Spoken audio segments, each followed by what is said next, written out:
Avec vous, Caroline Deschamps. Caroline, vous avez suivi cette semaine les ennuis de CNews, qui a lancé une émission avec Éric Zemmour, et ça n'a pas plu à tout le monde, loin de là. Oui, c'est le moins qu'on puisse dire. Éric Zemmour, il est employé par plusieurs médias, mais notamment comme chroniqueur par CNews, et il est à nouveau au centre d'une intense polémique qui met les réseaux sociaux en surchauffe.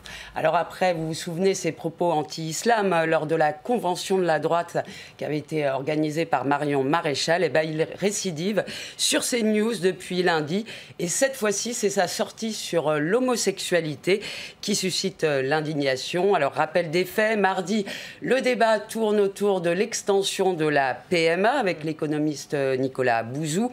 Éric Zemmour estime en gros que l'homosexualité est un choix, qu'il faut assumer ses choix, et il qualifie, je cite, de caprice les désirs d'enfants chez les couples homosexuels. Et la classe politique n'a pas manqué de réagir. Eh bien oui, Mathieu Orphelin, le député ex-LREM, tweet « Islamophobie, homophobie, Zemmour » avec un smiley vomi.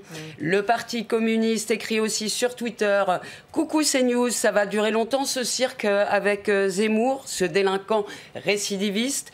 Il est vrai, Rebecca, qu'Éric Zemmour a été condamné par 2 fois pour provocation à la haine religieuse et à la haine raciale. Et puis Cédric Villani, le député LREM et candidat à la mairie de Paris, a profité de son passage chez Jean-Pierre Elkabbach pour faire part de son indignation, mais pas seulement. On l'écoute. Je voudrais vous parler de quelque chose qui m'a travaillé jusqu'à ce matin.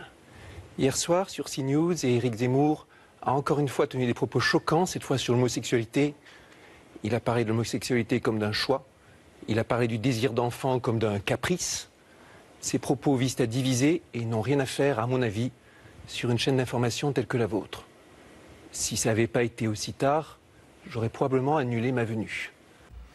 Alors Rebecca, on pourrait penser au coup de com' de Villani, mais les appels au boycott se multiplient sur les réseaux à grands coups de hashtag. Premier acte, les annonceurs, un collectif citoyen qui lutte contre le financement des discours de haine, Sleeping Giants, il y a une entité française, interpelle les marques sur Twitter pour qu'elles retirent leurs spots de pub de l'émission.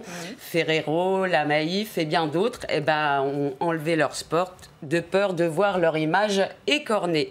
Acte 2, ce sont les politiques et les intellectuels qui s'y mettent. Hier, c'est Jacques Attali qui l'a fait savoir sur Twitter, alors que Jean-Pierre Elkabbach annonçait sa venue dans son émission du matin. L'économiste et écrivain se fend d'un tweet lapidaire. Non, malheureusement, je ne viendrai plus sur CNews pour le moment. Les députés La République En Marche, Fiona Lazare et Caroline Janvier ont annoncé aussi faire de même. Alors, ceci dit, Rebecca, Éric Zemmour a aussi ses défenseurs, notamment du côté de l'extrême droite. Une pétition en ligne intitulée hashtag Je soutiens Zemmour pour la liberté d'expression, c'est toujours l'argument, a recueilli pour l'heure près de 68 000 signatures. Et ces indignations de politique et de personnalité ont quel effet, du coup, Caroline? Alors, une vague de signalements au CSA. Alors, on ne connaît pas encore complètement les chiffres. J'ai cherché à joindre le CSA, mais il ne les donne pas. Plus de 4000 sont recensés, en tout cas pour le moment. Du côté des audiences, si l'émission où officie Zemmour sur CNews a fait un carton lors de la première, mardi, plus dure était la chute. Le programme avait perdu 111 000 téléspectateurs. Difficile de dire si ce sont les réactions d'indignation, les appels au boycott, ou c'est tout simplement l'effet de curiosité. Oui, une déception le lendemain. Voilà, qui s'est émoussé.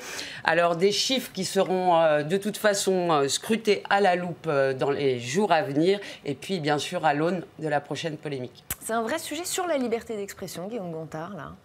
Oui, mais là, on n'est absolument pas dans la liberté d'expression. Moi, je suis franchement désespéré de devoir m'exprimer sur un tel sujet.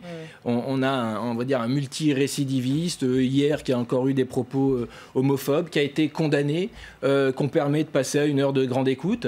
Et puis, en même temps, j'en parlais tout à l'heure, on a cette femme qui accompagne des enfants pour voir le fonctionnement de la République et qui est invectivée. Donc je ne comprends pas là dans quelle société on est, cette télé-poubelle qui permet tout. Je pense qu'il faut, moi je suis tout à fait d'accord, il faut boycotter complètement ça. Et on n'a pas besoin d'un Éric Zemmour. Et là, on n'est pas dans la liberté d'expression.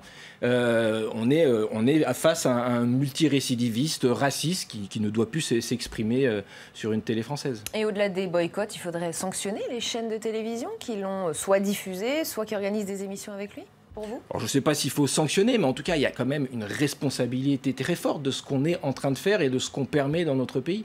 Et je pense qu'il faut peut-être les mettre en tout cas face à leurs responsabilités. Monsieur Bolloré, je crois, qui détient cette chaîne, il faut peut-être qu'il réfléchisse, qu'il regarde ce qu'il est en train de faire, mais que ce n'est pas anodin en tout cas. Ça pose aussi la question pour vous de l'utilité du CSA, le Conseil supérieur de l'audiovisuel, ou pas? C'est vrai que, alors je ne sais pas quelles ont été les réactions du CSA, on va voir, mais en tout cas là, il me semble qu'il y a clairement à réagir et peut-être que le CSA soit beaucoup plus attentif à ce qui se passe et à ne pas tout permettre comme c'est le cas actuellement. Et on va